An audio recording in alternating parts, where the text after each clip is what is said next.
Hi friends, మా ఇంట్లో కూరగాయలు అయిపోయినాయని కూరగాయలకైతే వెళ్ళాం ఫ్రెండ్స్. ఇక్కడ కూరగాయలు ఎలా ఉంటాయో ఏంటో అదంతా చూపిస్తారండి.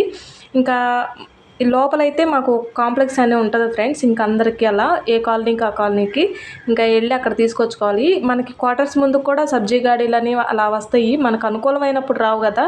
ఇంకా మేమైతే ఇంకా అలా వెళ్ళి తీసుకొచ్చుకుంటాం అనమాట. అవి తీసుకుని లైన్లో నిలబడి కట్ చేయించుకోవాలి. ఇంకా చూడండి, ఇక్కడ వింత వింత కూరగాయలు కూడా ఉంటాయి.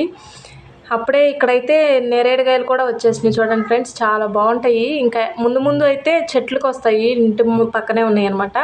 అవి బాగుంటాయి అనమాట. ఇంకా లిచ్చీలు చూడండి, అప్పుడు చూపించినవి ఎండిపోయినవి, ఇవైతే తాజా ఫ్రెష్ ఫ్రెండ్స్. ఎంత బాగుంటాయి అంటే ఇంకా మా పాపకి చాలా ఇష్టం, ఇప్పుడు తింటుంది బాగా. ఇక్కడైతే 150 రూపీస్ ఫ్రెండ్స్, మన సైడ్ కాస్ట్ ఎక్కువే ఉంటుంది. ఓకే ఫ్రెండ్స్, ఇంకా ఈవినింగ్ 3 o'clock అయితే లైవ్కి వస్తాను. మన సబ్స్క్రైబర్స్ అందరూ లైవ్లోకి వచ్చేయండి. Okay friends, bye bye.